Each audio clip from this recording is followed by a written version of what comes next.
So another week and another UFC card this weekend. In the main event from the UFC Apex, we have got the Black Beast, Derek Lewis, taking on Sergey Spivak. It is Spivak's first shot in a main event spot, and for Derek Lewis, in desperate need of a win, losing 3 out of his last 4 fights. So that's your main event. We've got 13 fights on this card from Las Vegas, Nevada. And folks, if you have not yet, make sure that subscribe button down below for some more UFC here on the channel. So our first fight is Natalia Silva and Teresa Bleda. For Natalia Silva, coming in after her first fight in the promotion was a win over Jasmine Jasvidius. She won that fight by unanimous decision on the Cater Emmett card in San Antonio. It was a pretty dominant performance for Silva. She goes in there, she really just outstrikes Jasvidius for that entire fight, and wins the fight, beats her by unanimous decision. You have one scorecard of a 30-26 in there. It was a really good UFC debut for Silva, and it was a fight that she was the underdog in. Jasvidius was pretty much a 2-1 favorite going into that fight, and Silva came in there and won it by decision. And it was interesting because Silva hadn't fought in 3 years before that. She fought in Jungle Fight as she was the Jungle Fight flyweight champion beforehand, but of course she hadn't fought in 2.5 years. So going into that fight, no one really knew what we were going to get out of Silva. She ends up winning the fight by decision, and now she's taking on Teresa Bleda, a fighter who did not get the contract on the Contender Series when she just won. She was a minus 600 favorite in her fight just 2 months ago on the Contender. She did not get the contract, but she has been signed since, and now Bleda is getting the fight against Natalia Silva. And this fight's going to be won and lost on the ground, really. It's just going to be a matter of if Teresa Bleda can get this fight down on the ground. If she can, she's going to have a very good advantage down there. For Natalia Silva, her striking, I think, should be able to piece up Bleda on the feet. So I really think that's where this fight is, where it really does come down to. Even though Bleda's hands aren't horrible, you saw at the end of her fight in the Contender Series in the 3rd round, she was able to score a knockdown. Eventually got the fight on the ground. She really just controlled it ever since that point on the ground. After the knockdown, right? But, I mean, again, this fight, I think, is just going to be won on the ground. If not, if Bleda can't get a takedown, I think Silva will have her way on the feet. Bleda does have some power standing, but again, I just think Natalia Silva's striking is just better than what Teresa Bleda has got. Just, again, looking at what Silva showed in that Jasmine Jasvidius fight earlier in the summer. But we'll see what happens, really, because, again, Bleda's takedowns did look good in her fight on the Contender. She only really did attempt one, but only needed one, really, because she had the fight on the ground with a knockdown, and then once with the transition as well, as after she got taken down, then got one takedown of her own. But again, I think that's where this fight's won and lost. I'm going to take Natalia Silva, though. I did like what I saw out of her fight and over her win against Jasmine Jasvidius. So I'm going to be taking Silva by decision here. Am I confident with the pick? No, not really. So don't put any money down in this fight, but we're going to be taking Silva to win this one in the opener by unanimous decision. All right, we're going to see if Brady Hiestand's ready for the UFC level, really, with this fight. And I know it's just a fight against Fernie Garcia, and it's the second fight on the undercard, but I really think this is a telling fight because Brady Hiestand's a fun fighter. You watch this fight against Ricky Turcios, and you've seen what Turcios did after the Hiestand fight. He had a boring fight where he lost to Ayman Zahabi. He's fighting Kevin Natividad later on this card, and we'll talk about Turcios when we get to him. But Hiestand and Turcios had a back-and-forth war. Hiestand's just a very fun fighter to watch. He mixes up his wrestling with his striking, and, just watch some of Hiestand's stuff on The Ultimate Fighter. The Redding House fight's all right, but the Murdoch fight where he finishes him in the first round, Hiestand's a fun fighter to watch, and we'll see again if we've gone over this before about how maybe those guys in the Ultimate Fighter Season 29 were just not the highest of levels. You look at Ludovic Sholinian, who's just 0-2 now in the UFC, who really hasn't done anything. He hasn't pulled the trigger in 2 fights. Turcios, lost to Ayman Zahabi. We'll see how he does against Natividad. For Vince Murdoch, he went outside the Ultimate Fighter house. He lost in the Contender Series to Luis Saldana. That was before the Contender, but then he lost to a fighter who was 2-7, Usama Rahman on Total Warrior Combat. I mean, just a lot of those guys in that show really aren't doing all that well. Dustin Lampros is still winning, and I think Mitch Raposo is going to be fighting for the CES Championship. I think that's happening, but I could be mistaken, but I'm pretty sure that's what's happening next with him. But going back to my point, is just you don't know how UFC ready a lot of these guys are and were, and he stands only 23 years old, still really young in his career. He has only still had 7 pro fights, and now we're going to see him against a guy in Fernie Garcia, who I wouldn't say is the most UFC ready guy either, because Garcia's, 0-1 in the promotion, lost his only fight in the UFC to Journey Newson. It was not a good fight. It's kind of boring. Newson did enough to win. But again, Garcia's 30. He is a lot older, a lot deeper in his career, but the way he got in the promotion, I mean, he knocked out Josh Weems in the Contender Series. He's a pretty big favorite going into the Weems fight. He knocked him out. Of course, Weems down in the UFC as well. He's just lost to Christian Rodriguez in his last fight a couple weeks ago. But Garcia won that fight in the Contender, got his way into the promotion, and then lost to Journey Newson.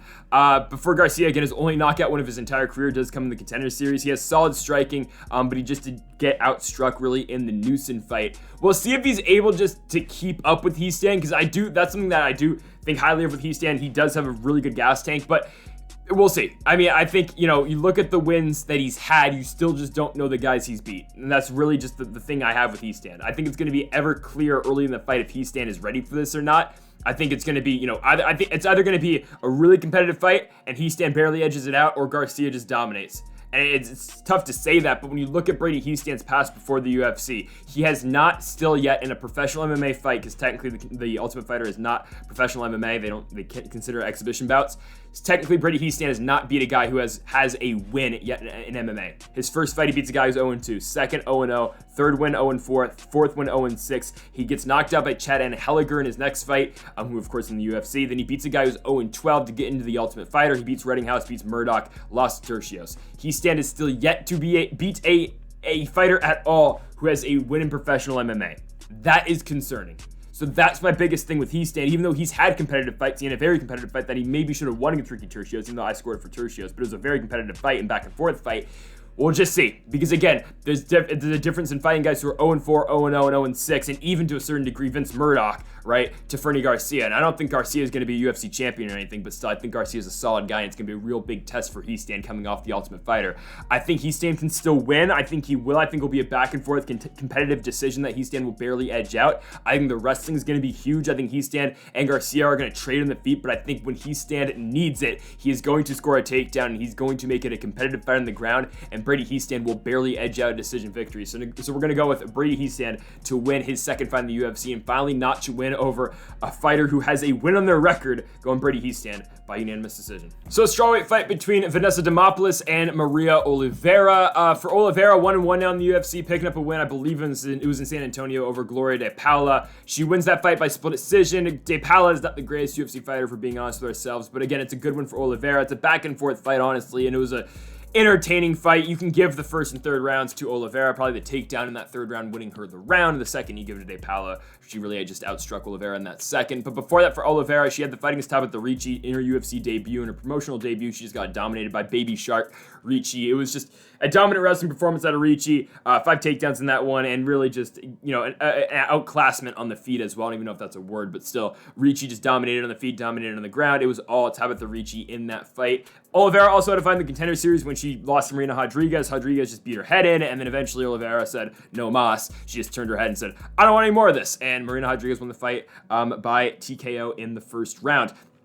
But when you look at this fight between Oliveira and Demopoulos, right, Oliveira, she's got the Spider Girl nickname, which comes from, I believe the backstory on this, if I'm not mistaken, is that her coach thought she looked like Anderson Silva, like her striking looked like Anderson Silva. So, of course, Silva's the Spider, and Maria Oliveira is the Spider Girl. Now, okay, that's fine. She doesn't strike like Anderson Silva, though. Like, she doesn't. She's not horrible, and I thought she was a lot worse, honestly, going into the De Paula fight. I thought she was going to lose the De Paula fight. She ended up winning it, obviously, but at least Oliveira's not as bad as I thought she was, but still, it's bad when I'm picking Vanessa Demopoulos, and I gave my pick away a little bit early here, but I am picking Demopoulos to win this fight, and Demopoulos is a fighter who, she comes into the UFC off the contender. She loses to Corey McKenna. She loses the LFA strawweight championship fight, or she loses the championship to Lupita Godinez. She's an interesting fighter who we really didn't think was all that UFC ready when she came to the promotion. She lost to JJ Aldridge when she comes in, and she beats Silvana Gomez Juarez when it's like, okay, well, Gomez Juarez isn't the greatest, and she has a very obvious hole in her game, and it is the ground game, even though Karolina Kovacevic beat her on the feet in the third round, but that's fine. Karolina won last night. I was very happy about that. But Demopoulos beats Gomez Juarez, and then she beats Jinyu Fry by split decision, barely. I still think Fry should have won that fight, but it's all right. Demopoulos is on a 2-fight winning streak. She is 2-1 in the UFC, and I think she'll win again here. I really think she's going to. I'm very surprised she's the underdog here, considering it's debatable at best that Oliveira won her last fight anyway. I think Demopoulos is able to mix this up on the feet and on the ground. I think she's able to really have her way in this fight, honestly. I think Demopoulos, if she wants it on the feet, she wants it on the ground. I think she's the better fighter between her and Oliveira. She's way more experienced as well. Demopoulos a lot older in her career than what Oliveira is. Oliveira is still only 25. Demopoulos, actually, fights-wise, I think Oliveira's had more fights, but in the big spots like this and in major promotions like LFA and Invicta, Vanessa Demopoulos has been here, and she has fun in Invicta, just LFA and in the UFC. she's been in these spots before. I know Oliveira actually did fight in Ryzen once upon a time, but still, I'm taking Demopoulos to win. I think she does enough on the feet and on the ground. I'm taking Demopoulos to win this fight by unanimous decision. Well, we're going to see what Ricky Turcios we get in this fight, right? Because his last fight wasn't great. It was really bad. It was a weird fight. He didn't do anything against Ayman Zahabi. He kind of just circled the entire fight. He did his whole, I don't even know what his act is. He's like this like calm ninja type thing. I don't know. He didn't fight in his last fight. He lost to Ariel Helwani, right? I mean, Zahabi beats him by unanimous decision. It was a fight that Turcios was supposed to win. He's the ultimate fighter. He got that from beating Brady Hiestand. I think we expected such a really good performance out of Turcios against Zahabi because his fights in the contender, or not in the contender, on the ultimate fighter, were all pretty good. And the Hiestand fight was very entertaining. And then he comes into the Zahabi fight, doesn't do anything, and loses a decision. Now, the thing with the UFC is, though, they are trying hard, I think, with Turcios, and they are trying hard with Hiestand, too, to a certain degree, because they are getting these guys fights, or like, you know, they're getting them fights against Fernie Garcia and Kevin Natividad, and nothing against these guys, but if the UFC wants to keep Turcios and Hiestand around, they want to make these guys potential, top 15 guys in 5 years, they're going to give them fights like this, because Kevin Natividad's a fighter who, he's not great. He's lost his first 2 fights in the UFC. He got knocked out by Miles Johns in his first fight. It was a somewhat close fight. Nothing much really happened early. Johns, I would say, was up 2 rounds going into the third, and he just finished the deal in the third round, knocking Natividad out with an uppercut. And then in Natividad's second fight in the UFC, Janab Bakary got him in 50 seconds in Jacksonville at UFC 261. So those have been Natividad's first 2 fights in the promotion. Now, is Turcios going to be the guy that's going to knock out Natividad 3 times in a row like Natividad's previous opponents have? No, it's not going to happen. I mean, Turcios is probably not going to knock out Kevin Natividad, but you got to think in this fight, right? Is Natividad going to be a little bit, hesitant to pull the trigger considering he's been knocked out twice in a row? And even in his last fight, again, he only had 50 seconds in there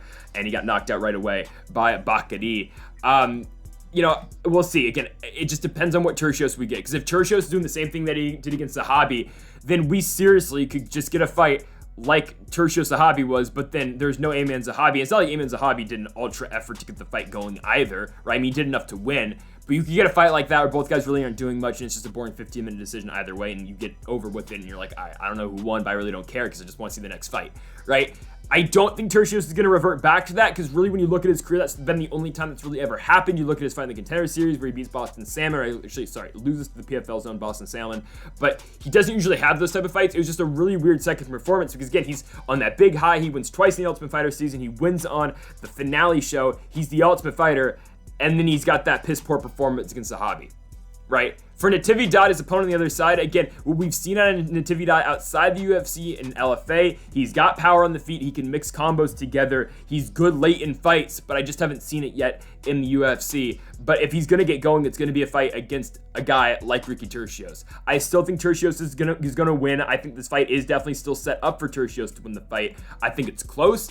I'm hoping, and I think we will get similar to what Turcios brought on the Ultimate Fighter season. I think he will go after it against Natividad, and I think he will win every single round. So I'm going to take Ricky Turcios to get back on the right track. The Ultimate Fighter winner winning this fight by unanimous decision. So Miles Johns is back on short notice to take on Vince Morales, and for Vince Morales, coming off that loss to Jonathan Martinez by unanimous decision earlier this year, it was a good performance for Martinez. Morales really just couldn't get going in that fight. Martinez won every single round, outstruck him in the first, second, and third, winning the fight by unanimous decision. But Morales before that was on a 2-fight winning streak. He looked good in back-to-back fights, especially in that second win over Luis Smolka, finishing Smolka in the first round, KOing him on that Fonten Aldo card. And then before that, he beat Draco Rodriguez by unanimous decision in Houston, Texas on the Derek Lewis and Cirio Gan card. So Morales was looking good in back-to-back fights. His striking was looking crisp. He showed a lot of power in the Smolka fight, and he was coming off 2 straight losses before that too, losing to Benito Lopez and losing to Chris Gutierrez, who just had that brutal knockout of Frank Yeager just last night at UFC 281. That was really sad to watch, but it happened, and good for Gutierrez, I guess capitalized on the opportunity against a legend in the Answer Egger. But Morales, again, he has been up and down so far in the UFC, and originally this fight was supposed to be Morales versus Jose Johnson. Johnson coming off of the Contender Series. That got canceled, and now Miles Johns in here on short notice. And honestly, if there was no circumstances around Johns being, coming in on short notice and taking this fight late, I would think Miles Johns would win this fight 9 times out of 10. But now, of course, adding this late addition to this fight, it does get a lot more interesting. For Miles Johns, again, comes in the UFC after winning the Contender Series, beats Richie Santiago. He wins that one by unanimous decision, then beats Cole Smith after that by split decision. It was a pretty uneventful fight over in Vancouver. I think it was in Vancouver. Cole Smith grounded Miles Johns throughout a lot of that fight, but the second and third were stolen by Miles Johns because of the damage he was able to do on the feet.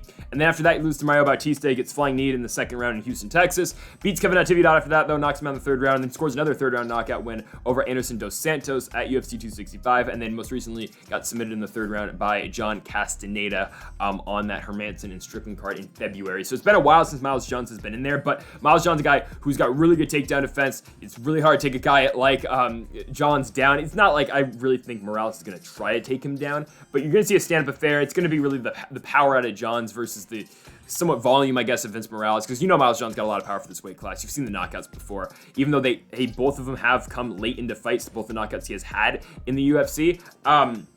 But again, we will see. I don't think Morales has the power to really put out John. Actually, no, he does. I forgot about the Smolka fight. Morales does have power. Both these guys do have a lot of power for 135, and this fight honestly could end just like that. So I do think you're going to see both these guys throw, but normally you would think, okay, Miles Johns, like his last couple of knockouts, they have come late into fights. We will see Miles Johns on short notice. Can he do that like he did to guys like Dos Santos and like he did in that one fight before the Dos Santos fight when he did go out there and beat Kevin Natividad? Can he stand the fight late, get the knockout late in the fight? We'll see.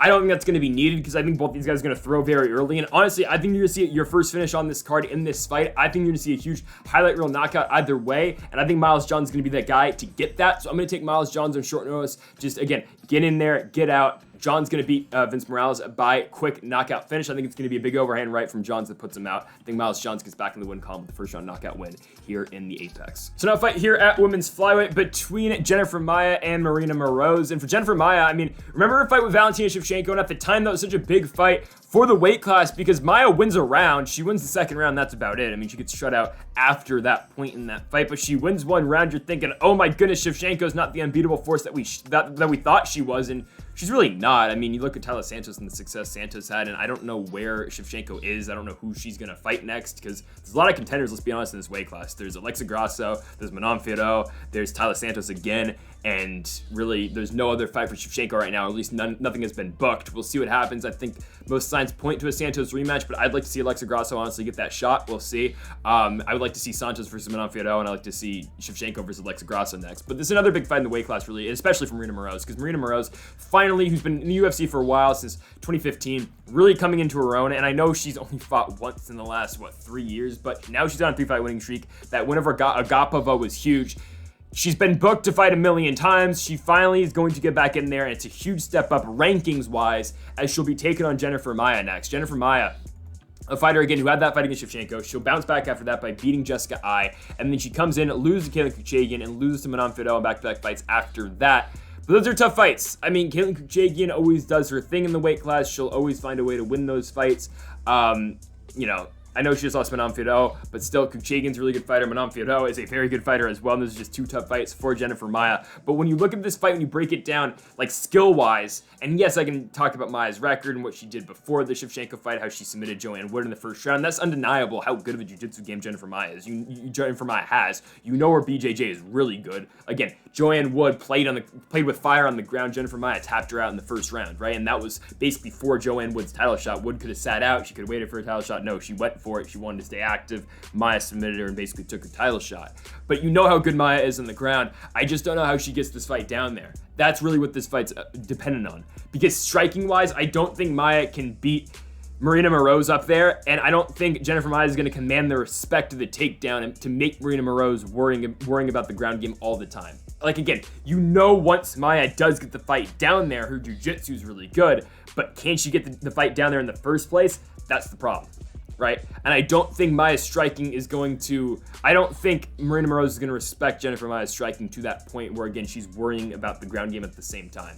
I think Moroz is going to have her way on the feet. You look at the big win she had over Agapova. Hell, she won that fight on the ground. She submitted her with an arm triangle in the second, and she was the dominant fighter on the ground. Even though I don't think she's going to be going to that, I think she'd be very stupid to go to that ground game against Jennifer Maia, right? Because Jennifer Maia in some spots wants to be on her back, but striking-wise, Moroz has got the volume. She's always had that in all of her fights. Even the fight she lost to Angela Hill, she's there for all 15 minutes, and she's still striking till the very end, and she will always be in your face. She's going to make Jennifer Maia fight her, and she's going to make Jennifer Maia fight a volume type of striking fight with her. And that style of fight is going to favor Marina Moroz. And I think Marina Moroz is going to win. Now, if Maia lands one takedown, I definitely think that fight changes. Like, if Maia is able to land takedown the first round, the entire trajectory of this fight changes big time. But I think stylistically wise, this is the best fight for Marina Moroz to crack into the top 5. I think she's going to get it here. I think she's going to beat Jennifer Maia. Again, I think she will be in her face with her volume striking. So I'm going to be taking Marina Moroz to win this one by unanimous decision in her biggest win yet. All right, so flyweight fight between Zhumagulov and Charles Johnson. Interesting fight because Charles Johnson, you know, gets put right in the UFC and they say, all right, you can fight Muhammad Mokaev. And Muhammad Mokaev is a guy who has title aspirations. The guy is 22 years old. He's undefeated as an amateur and as a pro. He's, 30-0 combined. And Mokaev beats Charles Johnson like you would expect. It wasn't one of Mokaev's most entertaining performances. It's probably his least notable out of his 3 wins so far in the UFC. But it's a good win for him. He just dominates Charles Johnson on the ground. He holds Charles Johnson on the ground for 12 minutes in the fight. And Mokaev does enough for the victory in that win. And now Charles Johnson, before coming into that fight, was the LFA champion. He got the big LFA championship. He retained the championship over Carlos Moda, who Moda now, of course, in the UFC as well, as he just lost to Cody Durden in his last fight by unanimous decision. But it was a good win for Johnson in that win. He beat Camilo for the championship, for the interim championship before that. And Charles Johnson is he's a pretty lanky fighter, 4'1", 125. He's got 70-inch reach for Zhumagulov, 66-inch reach, so you will see a slight reach advantage for Charles Johnson in this fight. But his striking is really good. The Muay Thai of Charles Johnson is the most notable thing out of his game for sure. His striking game is pretty damn good. And when you look at his opponent here, and Zhumagulov, Kazakhstan zone, 34 years old is Zhumagulov. He has not been the guy that we thought he was going to be coming to the UFC. I remember when he fought Raulian Paiva, I was pretty excited for him. UFC 251, I think I picked Zhumagulov to win against Paiva, which looking back at it now, I mean, that's interesting because Paiva, you know, I know since then he hasn't had all that much success, but still, you know, he beats Skylar Phillips after the fight, honestly. But I remember, Zhumagulov was a big deal because he's coming in from Fight Nights Global. He was coming off a win over Ali Bogatinov. He was supposed to fight Jordan Espinoza. Fight never happened. But yeah, he beat Bogatinov in Fight Nights Global. He beat Tiger Ulanbekov. He beat Tyson Nam. That was in 3 straight fights. He beat Nam, Ulanbekov, and Bogatinov, and he was the flyweight champion. And he just, you know, again, he was defending his Fight Nights Global championship, you know, in the promotion, and he was going off 5 rounds. He was looking really good, and then he comes into the UFC, he's 1-4. Losing to Paiva, losing to Albazi. He beat Jerome Rivera, who went 0-4 in the UFC. He got knocked out by Manel Kopp, who given Manel Kopp is like a top 5 guy realistically. And then he just lost to Jeff Molina. Now, the Molina decision's ridiculous. I don't think he should have lost that fight. Even Jeff Molina thought he lost that fight. But, you know, it is what it is. The guy is now 1-4 in the UFC, and it's make or break now against Charles Johnson. But you just don't know where a fighter's head is at after starting your UFC career 1-4. And now he's getting a hungry young guy like Charles Johnson, who's coming in. Charles Johnson's not too much younger than Zhumagulov, but still, it's a guy coming off the Mokaev win where it was a fight where a lot of us thought Charles Johnson was just going to get submitted in the first round, and even in a fight where he lost 30-27. It still wasn't a horrible performance for Johnson. So now Johnson gets the Zhumagulov fight, and I think he is going to piece up Zhumagulov on the feet. I think this is a straight stand-up fight, and I think Charles Johnson is going to have his way in this fight. I think he's going to strike at range. I think he's going to piece up Zhumagulov, and I think it's just going to be all Charles Johnson in this fight. I think Charles Johnson finally gets on the win column in the UFC in his second fight. I think he's going to finish Zhumagulov in the second round by TKO. I think it's just going to be a beatdown in the first, and I think eventually in the second, Charles Johnson's going to get the win. Going with the energy, Charles Johnson to pick up his first win in the UFC, beating Zhumagulov by second round TKO. So Jack Della Maddalena is back, and he's going to be taking on Danny Roberts in this fight. I don't entirely get the matchmaking, because, if we're being honest, I think Della Maddalena should be fighting harder opponents. I think he should be. I think this guy is going to be skyrocketed pretty quickly to the welterweight rankings. I think he's going to be a top 15 guy in very short order. And it's interesting because this, Della Maddalena has fought twice before. This been both on pay-per-view cards. One was on a pay-per-view main card against Ramzan Ameev where he folds him in the first round with a liver punch, right? But both of them with crowds.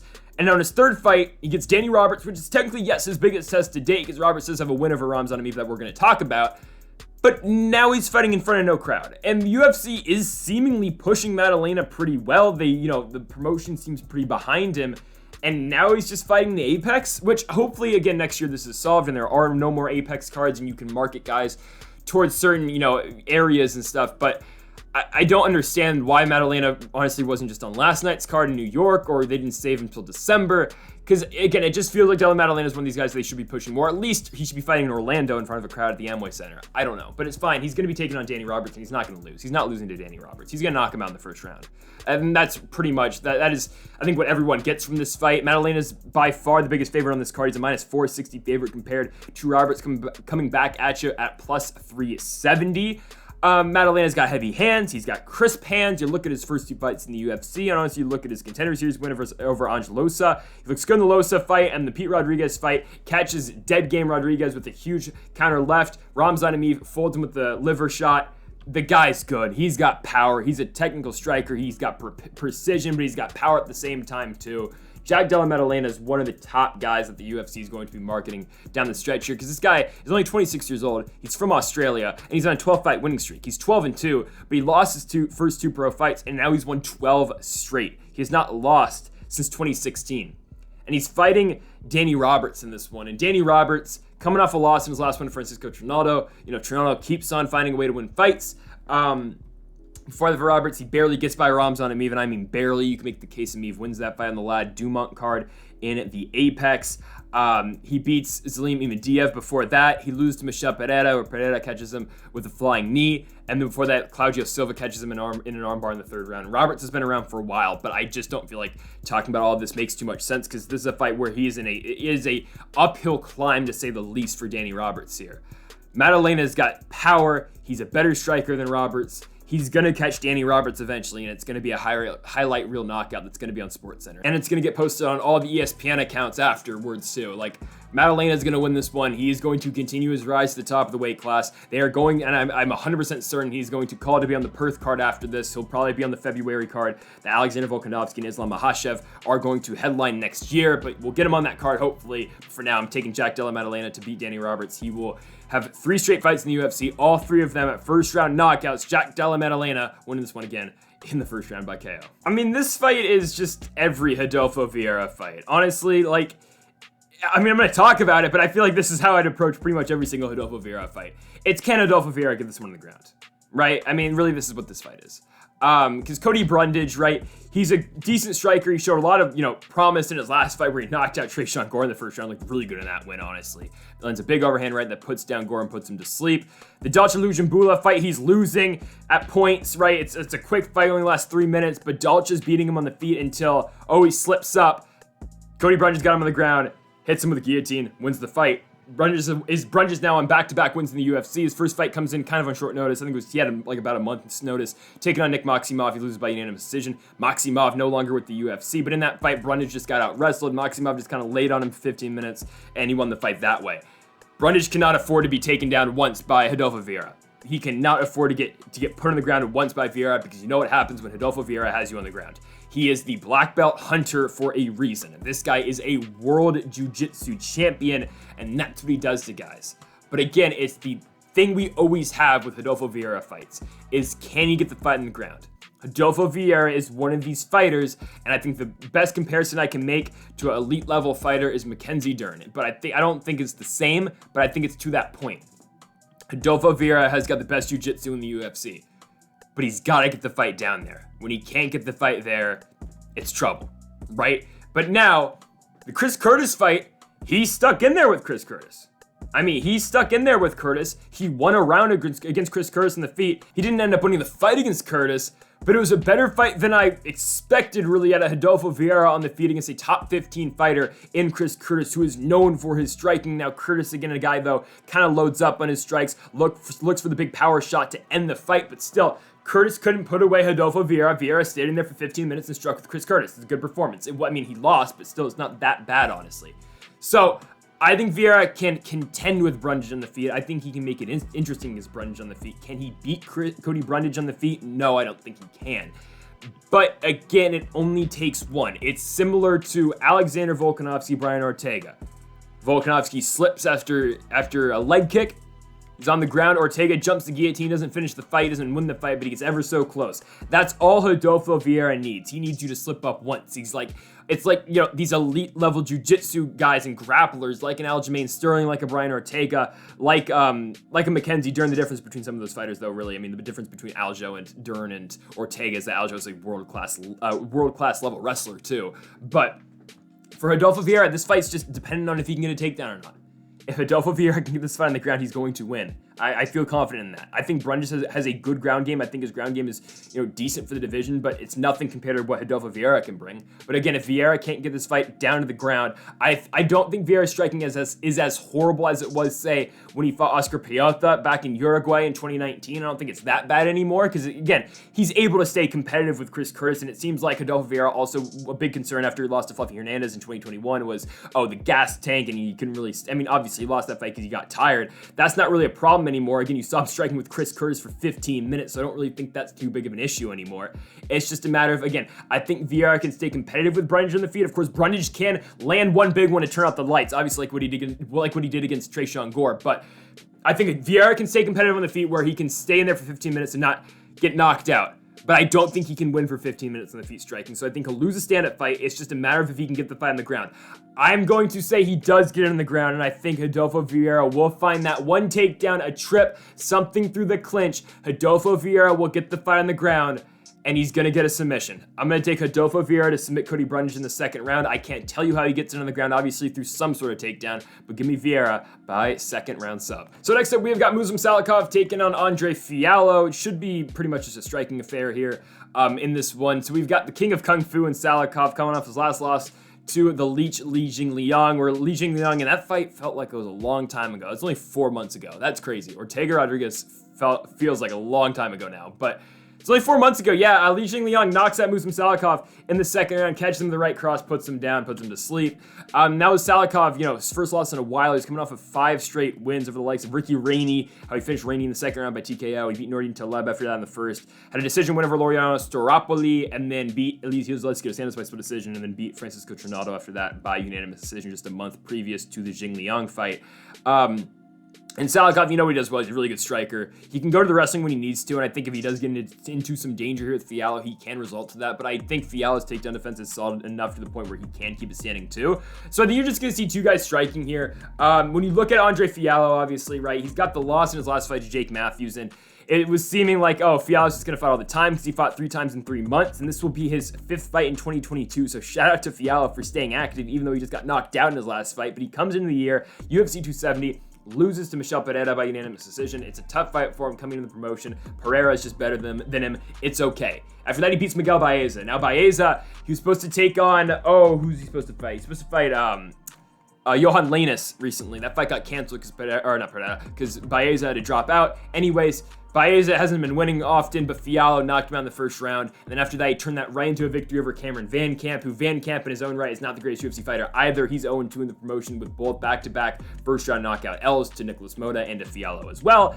And then after that, Fialho goes to a main card at UFC 275, takes on Jake Matthews, and a fighter who I just want to see fight more. Jake Matthews does not fight all that often. He is not booked for another fight as of right now, and Jake Matthews knocked him out with the right cross in the second round.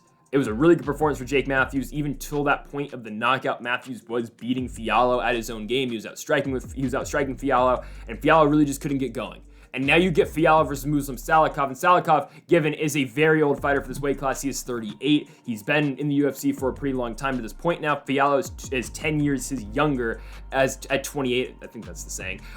Usually the other way around. Salikhov is 10 years, Fialho's elder. But when you look at this fight again, it's just going to be a striking fight, really. And it's just a matter of, do you think Fialho is going to be able to land that one big shot against Salikhov where he can put him down? How will Salikhov react to that fight that he just had where he just lost to Li Jingliang? Of course, first time he's been knocked out, I think, in the UFC, if I'm not mistaken. We'll see. Because I don't really know if Fialho can knock out, or if Salikhov will be able to knock out Fialho. Because Salikhov I don't think he's had a knockout since the Nordin Taleb fight.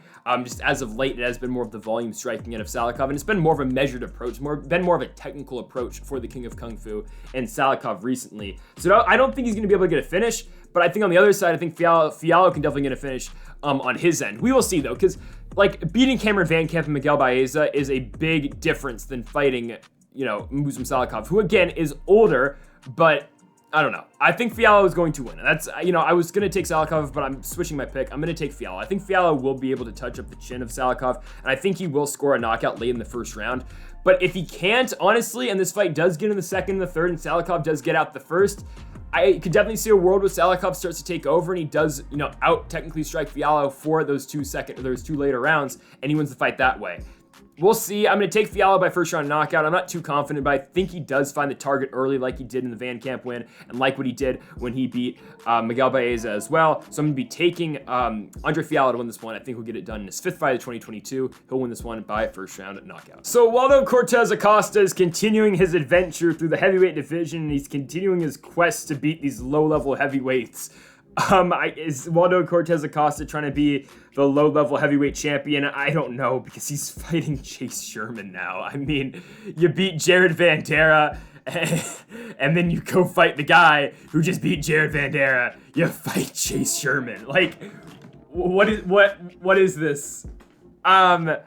I thought we were going to get a lot more out of Acosta. I'm not going to lie, in his first fight in the UFC. I think you got to realize, though, this guy's very young in his career still. He's only had 8 pro fights. He's a former baseball player. They'll bring that up a million times. Former boxer.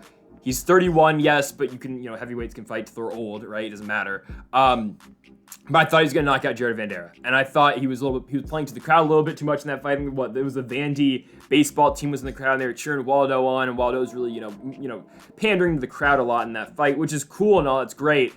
But, yeah, I thought we were going to get more out of Acosta in that fight. I'm not going to lie. Vanderaa had his moments in that fight. Now, I still thought Acosta won. I had it 30-27 for Acosta, but I can see the case for rounds for just a round for Vanderaa.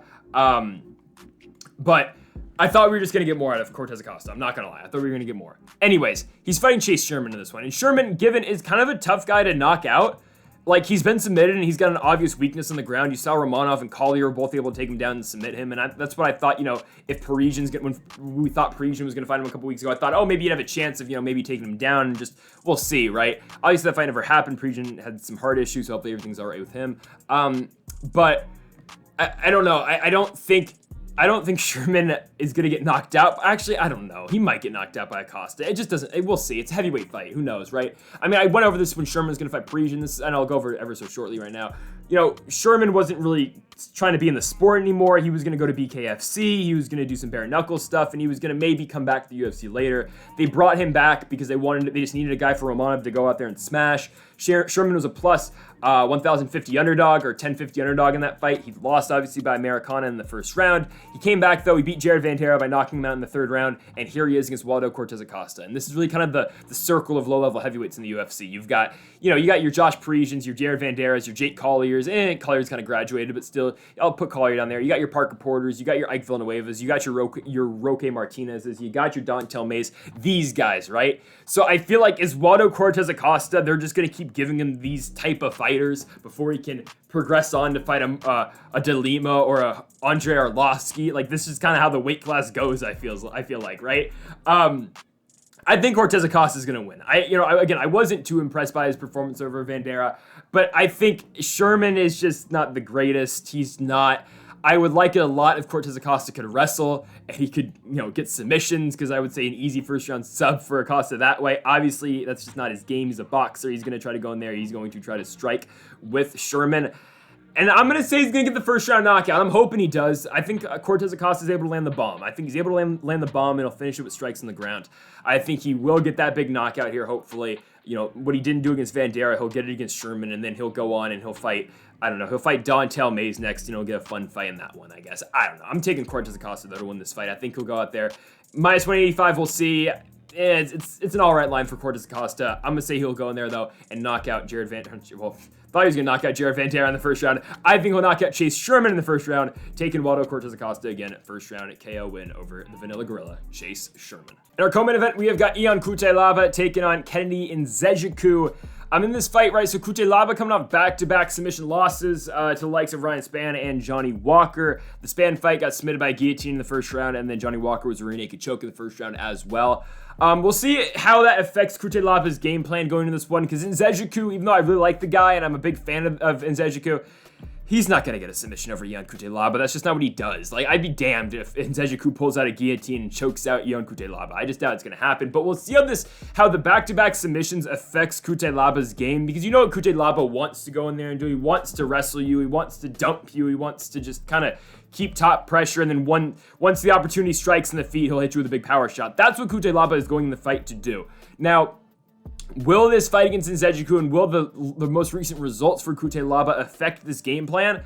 Time will only tell, but Cutelaba has had it rough, honestly. I mean, only one win in his last 6 fights, given one of them was a draw to Dustin Jacoby, but again, only one victorious outcome, and it was a win over Devin Clark, where he won by unanimous decision, and that was a fight where Cutelaba knocked down Clark in the first round, and then after that, he put on the wrestling boots, kept taking down Devin Clark, holding him down. That was basically that fight for Cutelaba. You got a 30-26 in there, you got a 29-27 and a 29-26, all for Ion Cutelaba. Now, stand-up-wise, Cutelaba and Nzechukwu, it's interesting. Because yes, Cutelaba could always land that one bomb and put out the lights and turn and, and put down Nzechukwu. I think that could happen.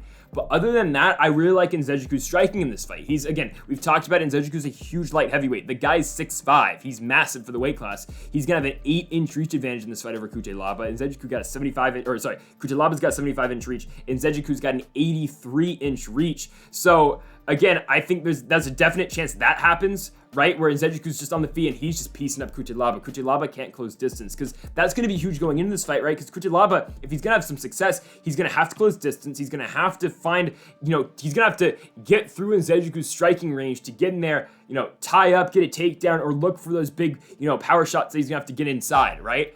Because Nzechukwu, if he can keep his distance, can be nasty in this fight. And he's a huge light heavyweight. He's a tough guy to fight, especially, again, because he is so big for the weight class. And really, I think that's what this fight comes down to, is Nzechukwu's reach. Because I haven't been all that impressed with Cutelaba recently. I haven't. And I think Nzechukwu's takedown defense is decent. Negamarianu took him down once, but he took him down and held him down for a little bit. Danilo Marquez had a little bit of success on the ground against Nzechukwu, but Nzechukwu does have an 81% takedown defense rate so far in the UFC, so he has been able to go in there, and he has been able to stuff wrestlers before in the past, and I don't think Cutelaba is going to be any different. I think Nzechukwu will be able to keep this fight standing, and if Nzechukwu, or at least can limit the damage and limit the amount of takedowns Cutelaba can get, as long as he does that, I think Nzechukwu wins. I think Kenny Nzechukwu is going to go out there. I think he's going to eventually finish Cutelaba. He's a slow starter, which is true.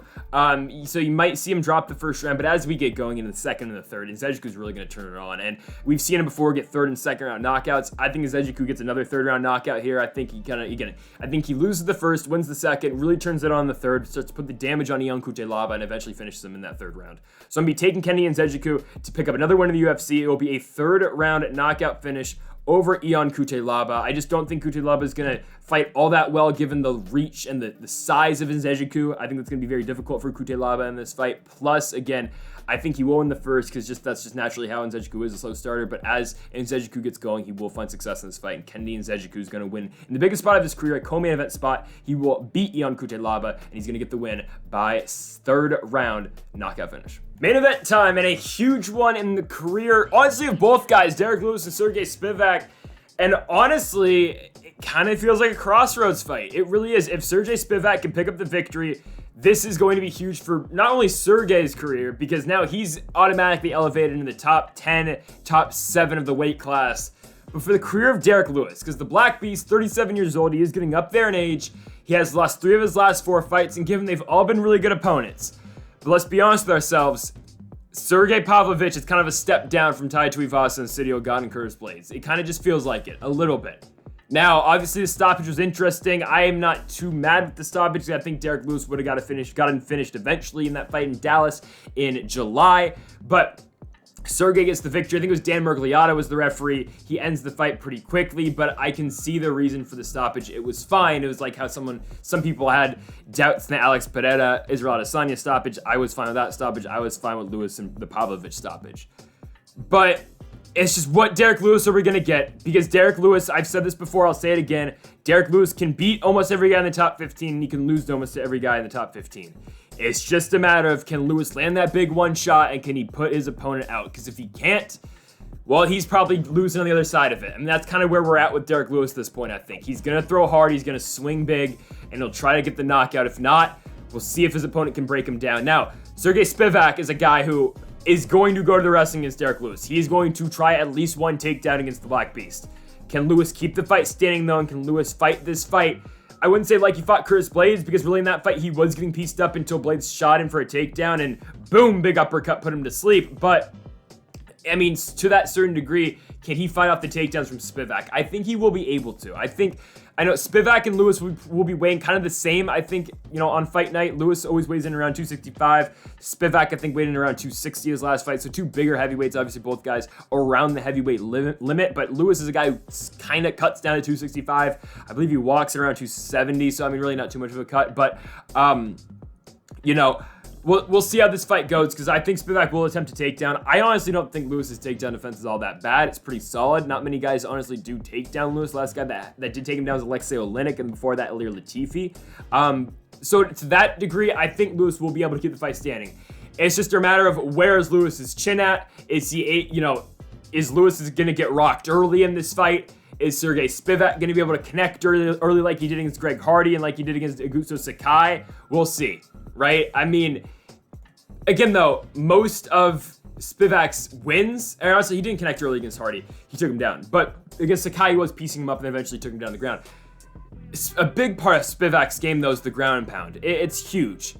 If he can't take down Derek Lewis, I think he'll always have a puncher's chance, just because everyone at heavyweight hits hard, obviously.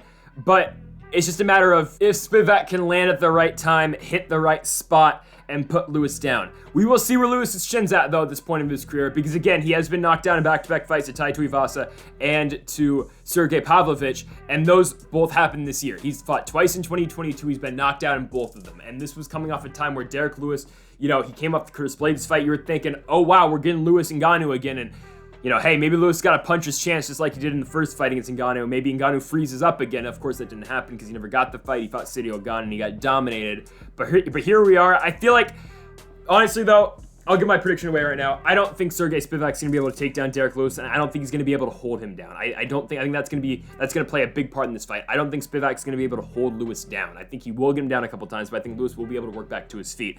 I think this fight is very similar to the Chris Daukaus fight. And I'll be honest with you, I picked Chris Daukaus to beat Derek Lewis. It's the first time in a while I picked against the Black Beast, all right? But I picked Daukaus, it didn't go our way. I think this fight's going to be a lot like that. Lewis back in the Apex, no crowd. If the nerves have gotten to him in the last couple of fights, I don't know. Maybe it's just fighting in Texas in his last couple of fights. Sure, because his last 3 losses have all come in Texas. He doesn't have to fight in Texas this time. He's in the Apex in Las Vegas. No crowd, really no pressure. Last time he was in the Apex, he knocked out Chris Daukaus, and the time before that, he knocked out Alexei Oleinik and Curtis Blades. He's 3-0 in the Apex. I think he's going to be 4-0 in the Apex. I think Lewis is going to find that big shot. I think he's going to put down Sergey Spivak. I think he's going to. I feel like this is like the Daukaus fight. I feel like this is a levels fight. I think Lewis is on a different level than Sergey Spivak, and I think he's going to knock him out. That's how I think this is going to go. Again, I think Spivak's got a chance with the wrestling, because if he does get Lewis down, he can't get him in like in a crucifix or something. Okay, it might be trouble for Lewis. But again, I think if Spivak takes him down, I think Lewis will be able to work back up. And I think Derek Lewis, I think he's going to get taken down in the first round early, but I think Lewis will pop back up. And with like a minute left in the round, Derek Lewis is going to find that big overhand right, big power shot by Lewis. He knocks Sergey Spivak out cold, puts him to sleep, and I think we're going to see the Derek Lewis like we saw the 3 previous times in the UFC Apex. I think he's going to get back on the winning track with a first-round knockout victory over the polar bear in Sergey Spivak. So we're taking Derek Lewis again to get back in the win column in the main event this weekend from the UFC Apex. And folks, thank y'all for watching another Fight Night preview and predictions here, of course, with Derek Lewis and Sergey Spivak in the main event. If you haven't yet, though, make sure that subscribe button down below for more. We'll be back tomorrow for our Bellator predictions in the main event. Vadim Nemkov, Corey Anderson, number 2 for the light heavyweight championship, and then we'll be back in 2 weeks' time, I believe. Or yeah, I think UFC's taking a break next week. We'll have PFL for you, the PFL championship card next week, and then after that in 2 weeks we will have UFC Fight Night Orlando with Wonderboy Thompson and Kevin Holland in the main event as well. So folks, thank you for watching. Make sure that subscribe button down below for more, and Mamba forever.